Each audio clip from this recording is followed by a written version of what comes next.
میں ایک ایتھیسٹ ہوں۔ افسوس کی بات ہے کہ مذہب کائنات کے وجود کی وضاحت میں ناکام رہی ہے اور سائنس سے متصادم ہے۔ تو کیا چیز ہے جو مجھے ایتھیزم کی طرف لے کر آئی؟ یہ صرف سائنس ہے۔ اگر میں ثابت کر دوں تو کیا آپ اپنے خیالات بدلیں گے؟ آپ مجھے پزل، پینٹر اور پھر خالق کی مثال دیں گے، ہے نا؟ یہی بات ہے نا؟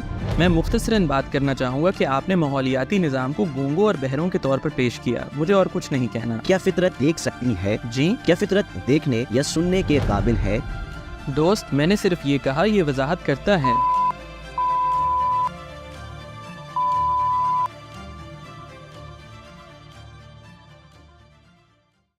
آپ کا عقیدہ کیا ہے؟ میں ایک ایتھیسٹ ہوں، ایک مادیت پرست ایتھیسٹ۔ افسوس کی بات ہے کہ مذہب کائنات کے وجود کی وضاحت میں ناکام رہی ہے اور سائنس سے متصادم ہے۔ تو کیا چیز ہے جو مجھے ایتھیزم کی طرف لے کر آئی؟ یہ صرف سائنس ہے، کیونکہ حقیقت یہ ہے کہ قرآن مجید میں تخلیق کا فلسفہ سائنسی ارتقاء سے مماثلت نہیں رکھتا۔ کیا آپ مجھے ایتھیسٹ کے نظریے کا کوئی واحد ثبوت دے سکتے ہیں کہ خدا موجود نہیں ہے؟ یہ سب چند نظریات تک محدود ہے۔ قرآن مجید ان سب کی وضاحت کا دعویٰ کرتا ہے، لیکن یہ وہ مخصوص علم نہیں ہے۔ اگر ہم ان سب کی نظریاتی بنیاد پر وضاحت کریں تو ہم یہ دعویٰ کر چکے ہیں جس کی روح سے کائنات میں بگ بینگ سے پہلے کچھ بھی نہیں تھا۔ اس معاملے میں سائنس ابھی بہت پیچھے ہے اور اسی ایک نقطے پر اٹک گئی ہے، لیکن ہم نہیں جانتے کہ مستقبل میں سائنس اس کی وضاحت کس طرح کرے گی۔ میرے پاس اب یہی راستہ ہے کہ میں اپنے پاس موجود شواہد کی بنا پر عمل کروں۔ تو آپ کا خیال ہے کہ یہی خالق کی غیر موجودگی کا ثبوت ہے؟ تو کیا آپ کے پاس خدا کی موجودگی کا کوئی ثبوت ہے؟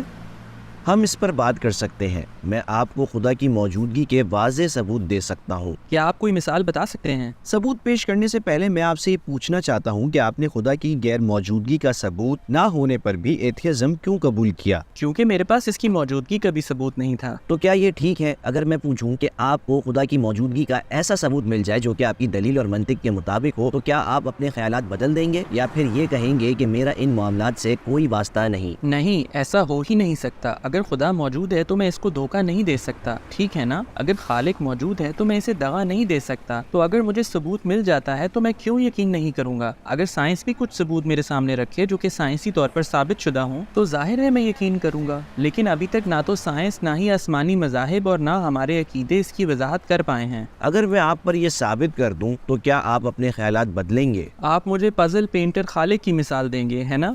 یہی بات ہے نا؟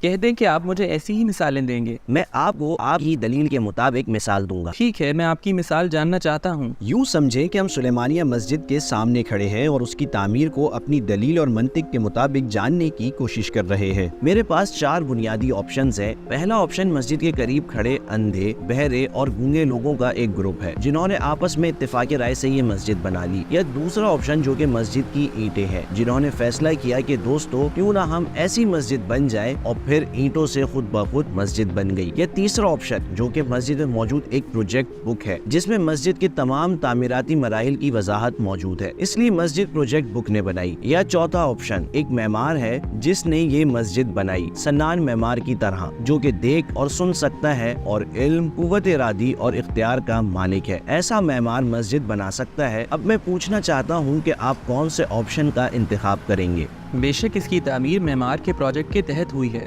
اب میں کہتا ہوں کہ جب ہم انسان کی اندرونی ساخت کا مطالعہ کرتے ہیں تو اس کی ساخت میں ایک مسجد سے کہیں بڑھ کر باریکیاں اور پیچیدگیاں ہیں۔ جب میں انسانی جسم کو دیکھتا ہوں تو یہ پتہ چلتا ہے کہ یہ تقریباً 100 ٹریلین خلیوں سے مل کر بنا ہے۔ بائیولوجسٹ پروفیسر مائیکل ڈینٹن کے مطابق ہر خلیہ 20 کلومیٹر قطر پر پھیلے نیو یارک شہر کی طرح ہے۔ تو اس حساب سے میرے جسم میں 100 ٹریلین شہر آباد ہے اور ہر خلیے میں 800 مائٹوکونڈریا، 10,000 رائبوزوم کی فیکٹری کا بیراج سسٹم، اور یہ انسانی جسم اس مسجد کی طرح نہیں ہے جسے ایک دفعہ تعمیر کر کے چھوڑ دیا جائے۔ اس میں ایک ایسا نظام ہے جس کی ہر لمحے مسلسل تجدید ہوتی ہے۔ تو جب میں انسان کو دیکھتا ہوں اور اسی طرح کے تقریباً 8 بلین دوسرے انسانوں اور کائنات میں ان کی ترقی کو دیکھتا ہوں تو میں اپنی منطق سے یہ جاننا چاہتا ہوں کہ انسان کیسے بنا۔ آئیے دلیل اور منطق کے ساتھ مل کر جواب تلاش کریں۔ میں کہہ سکتا ہوں کہ انسان کو وجود میں آنے اور یہ شکل اختیار کرنے کے لیے 4 آپشنز ہیں۔ ایک، میں یہ کہوں گا کہ یہ ایک اندھے،